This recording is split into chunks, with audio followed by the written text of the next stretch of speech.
recentemente aí no sistema de streaming Star Plus um documentário, um reencontro com os integrantes da turma do Balão Mágico. Quem viveu essa época maluca aí dos anos 80 no Brasil, lembra dessa turminha. E eu vou aproveitar aí e comentar um pouquinho sobre o documentário, né, que na verdade é um reencontro aí 40 anos depois, com os integrantes do Balão Mágico, né, os 4 principais, Jairzinho, Mike, Toby e a gloriosa Simone. Né, e vou comentar também sobre as lembranças que eu tenho ali dos anos 80, desta turminha do barulho aí, que esteve na nossa TV também durante as manhãs, antes da entrada de uma tal de Xuxa Meneghel, né, assumir as manhãs da Rede Globo. Quem dominava ali a programação infantil era a turma do Balão Mágico.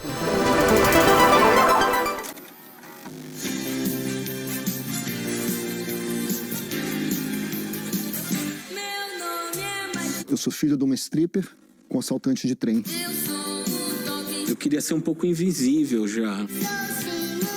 Eu acabei me tornando a criança mais famosa do Brasil. Na época era uma coisa assim, cara, que legal! O terceiro disco da turma do Balão Mágico, né, com os 4 integrantes aí. Esse foi o disco que teve a entrada do Jairzinho aí, que foi o 4º integrante, né? Nós temos aqui o Mike, a Simone, o Toby e o Jairzinho. Né? O Jairzinho entrou nesse disco aqui, que já era o terceiro do grupo. Né? Tem um outro disco aqui também, já mais pra frente, a turma do Balão Mágico, já com eles um pouco maiores, né? E esses são os discos que eu guardei da época. São os meus discos da infância aí da CBS, né? Que era a gravadora. Não tenho mais o teatrinho, né? Aqui diz que vinha com teatrinho. Aqui dentro você vai encontrar o teatrinho da turma do Balão Mágico. Não tenho mais esse teatrinho, né? Mas o disco ficou. E vocês estão vendo aí a participação especial. Roberto Carlos, Fábio Júnior, Baby e Pepeu, né? A Baby do Brasil, Pepeu Gomes, Fofão. E aqui atrás, para quem lembra aí, nós temos as letras, né? Nós temos o encarte. Quem aí não conheceu a época do vinil, né? Estão aqui, então, ó, discos CBS, a turma do Balão Mágico, né? O terceiro disco. Para mim, ó, mais marcante, né? Foi o que eu ouvi. O Balão Mágico estourou lá, por exemplo, com o clipe do Fantástico, né? O Super Fantástico, né? Super Fantástico, o Balão Mágico, nanana, mais divertido. Não posso colocar as músicas aqui, né? Porque senão o YouTube vai nos derrubar aqui o nosso videozinho, né? Mas quem quiser ouvir, esses discos estão no Spotify, né? Estão no Spotify, os clipes estão no YouTube, no canal do Balão Mágico, né? Então eu vou comentar algumas músicas, né? Quem quiser conhecer ou relembrar, né? Eu era muito pequena, né? Essa primeira coisa que eu vou colocar aqui, eu lembro das músicas desse disco aqui, que é o meu favorito deles, principalmente. Mas eu não lembro, assim, eu era muito pequena, então as minhas memórias na televisão, por exemplo, são a partir do programa da Xuxa, né? Os infantis que eu assistia. Os desenhos eram do show da Xuxa, lá que começou em 88, né? Então eu era criança, assim, que eu tenho memórias, né, de assistir os desenhos a partir do show da Xuxa.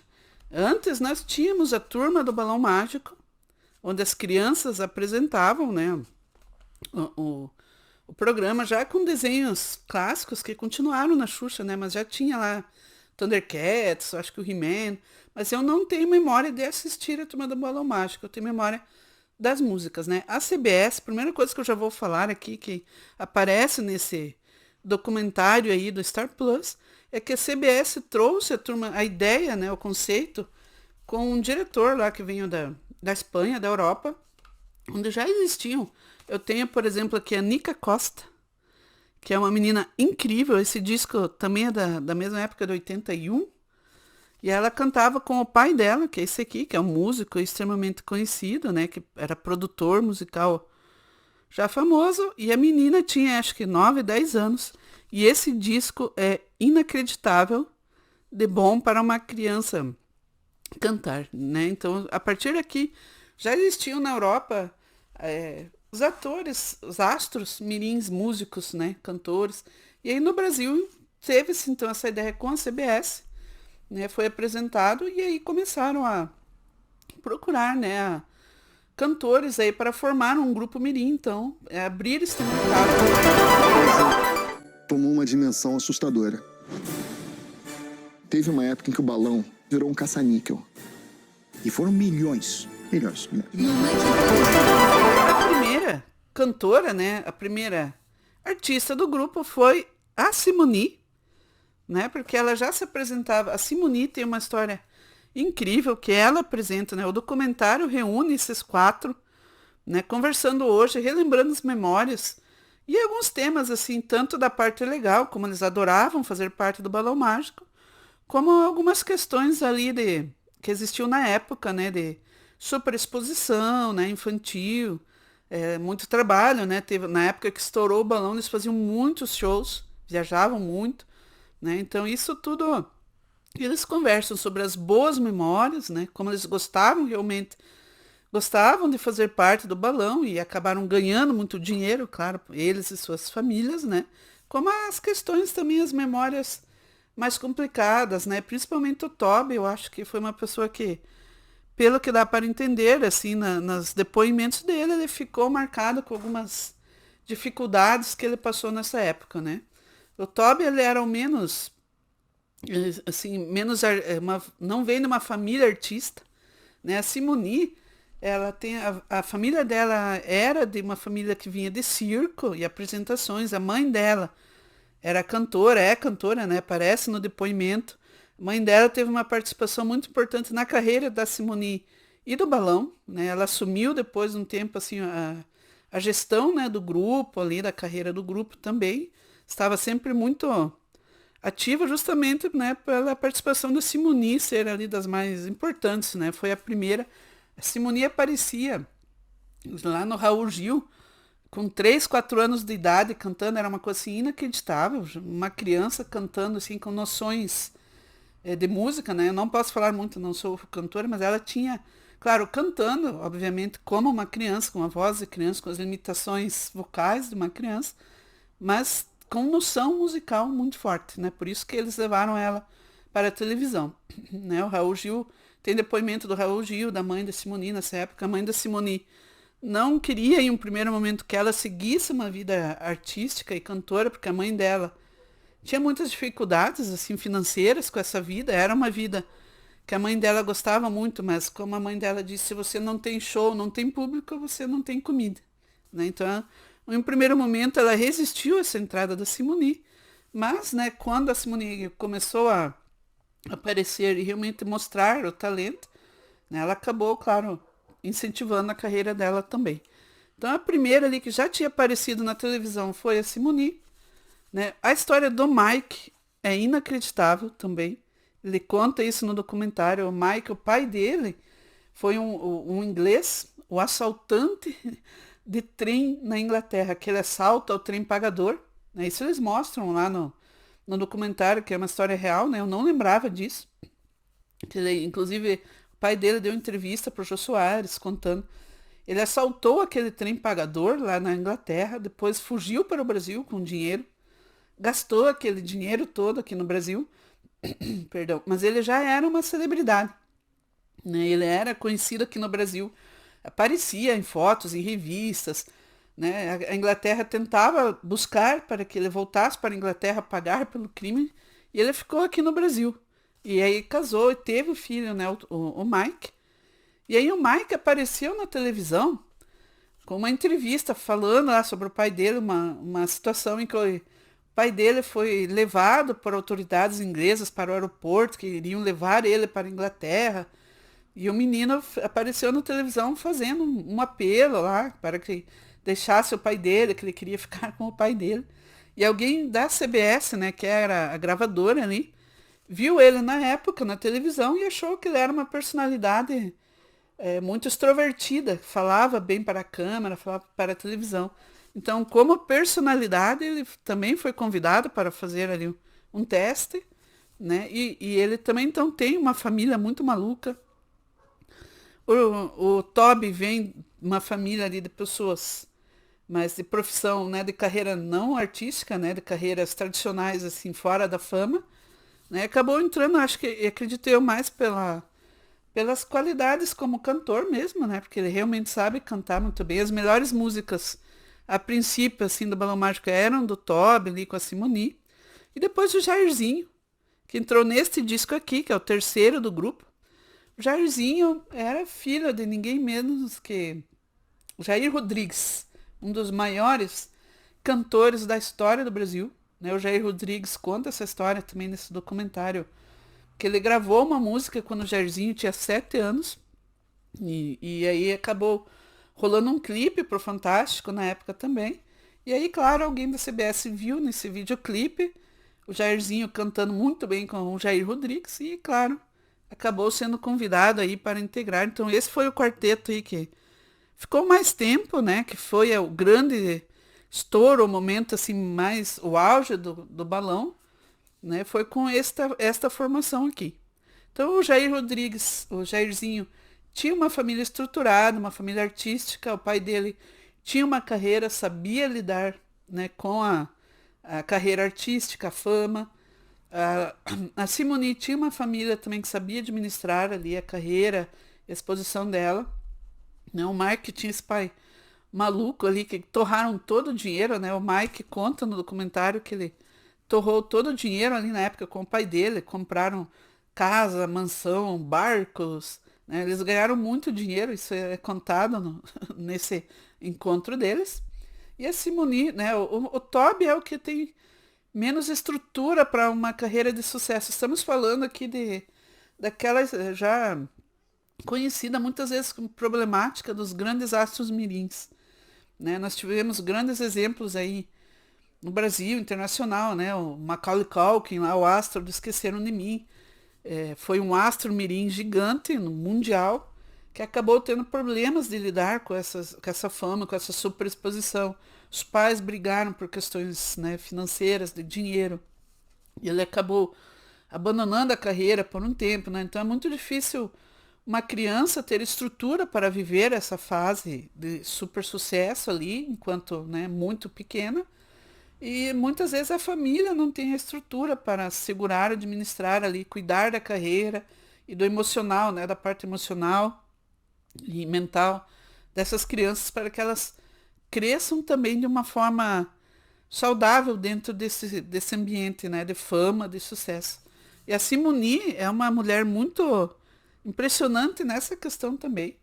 Ela foi ali a menina mais famosa do Brasil na época, menina mais conhecida, e ela soube lidar, né? A Simoni depois tem uma vida também que já é conhecida aí na TV, né? Como ela teve depois os filhos lá com o marido que estava lá no Carandiru. Ela tem histórias incríveis, né? Até onde eu entendi, ela esteve em algum momento naquelas rebeliões do Carandiru, né? Que ela estava lá visitando o marido e acabou se envolvendo ali numa situação, estava lá dentro, até ser liberada, tem os filhos. Ela conseguiu ter, assim, a sua própria vida, a sua própria história. É uma coisa, assim, astronômica. Eu quero te pedir perdão, Simone. A magia do infantil com uma potência musical de adulto. Todo pioneirismo tem um preço, né? E aí, falando, né, sobre o sucesso do Balão Mágico, né? O Balão Mágico estourou na televisão com o programa da Globo, né, antes da Xuxa estrear. Né, tinha recordes de audiência, de venda também de produtos ali, né, tudo mais. Os discos, claro, estouraram no Brasil inteiro, né? Os discos já vendiam muito bem, mas depois da televisão, claro, estouraram e vendiam muito mais. Mas uma coisa que é deixado assim muito claro nesse documentário era assim a preocupação com a produção, com a qualidade musical dos discos, né? Dessa época aí. Você vê aí pelos convidados, né? Roberto Carlos, Fábio Júnior, Pepeu Gomes. Então era algo assim que eles tinham muito estabelecido antes de lançar, né, o grupo, o projeto, era de que isso teria, esses discos não tem uma produção menor do que um disco do Roberto Carlos, né, em termos de qualidade, de trabalho, né, composição, os compositores que eles chamaram ali para dar depoimentos também nesse documentário, né, então as composições são maravilhosas, a produção musical é incrível, as crianças cantavam, sim, né, dentro ali desse canção, né, infantil, assim, infanto-juvenil, as crianças cantavam muito bem, muito talentosas, né, faziam os shows incríveis, né, teve um show lá no Maracanã para receber o Papai Noel, que tinha mais de 100 mil pessoas, né, no estádio, foi uma loucura, eles faziam shows assim com estádios lotados, né, as crianças, todo mundo queria ver ali, né, o balão, levar os filhos para ver o Balão Mágico, né, então isso era muito assim, claro, a qualidade, né, então tem músicas aqui como É Tão Lindo, do Roberto Carlos, que é uma música que fala sobre o respeito ali, as diferenças. Tem uma música que eu gosto muito aqui, que é um romance ali, que é Se Enamora. Se Enamora. Que é uma música muito bonitinha ali, que a Simone canta com o Toby, né? Sobre aquele romance, assim, ali, escolar, né?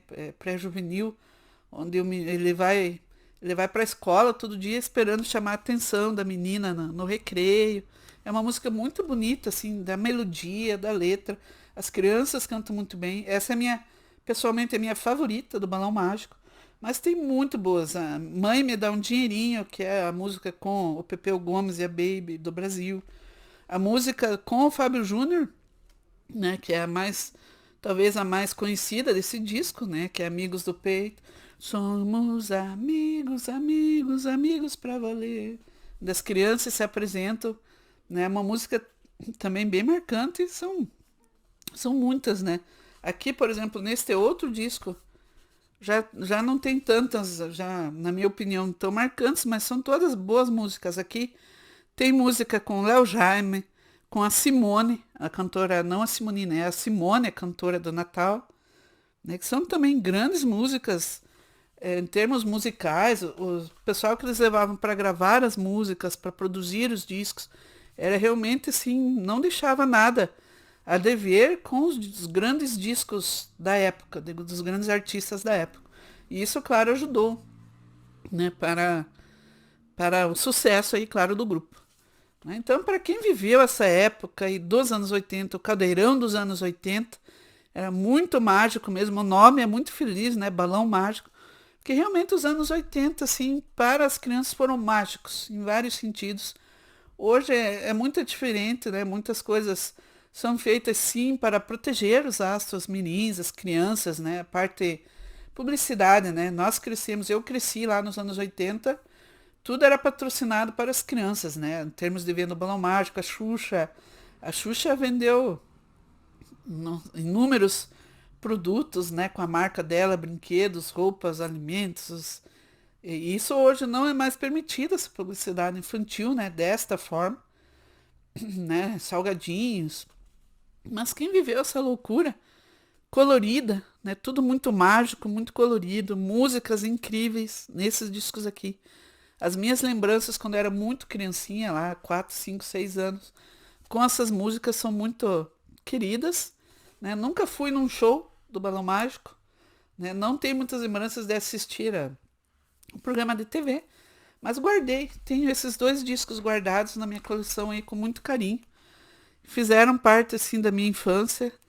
Gostei do documentário, assistam, são 3 episódios de menos de 1 hora, né? Que são depoimentos, né? Eles não têm tantos direitos para músicas e imagens da época, né?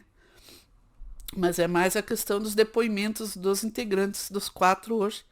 E é bem interessante, né? Claro que eles debatem coisas que hoje não acontecem mais, né? Como a proteção ali a um público, as crianças, artistas, o trabalho ali deles. Mas quem viveu essa época sabe como era mágico, como era legal.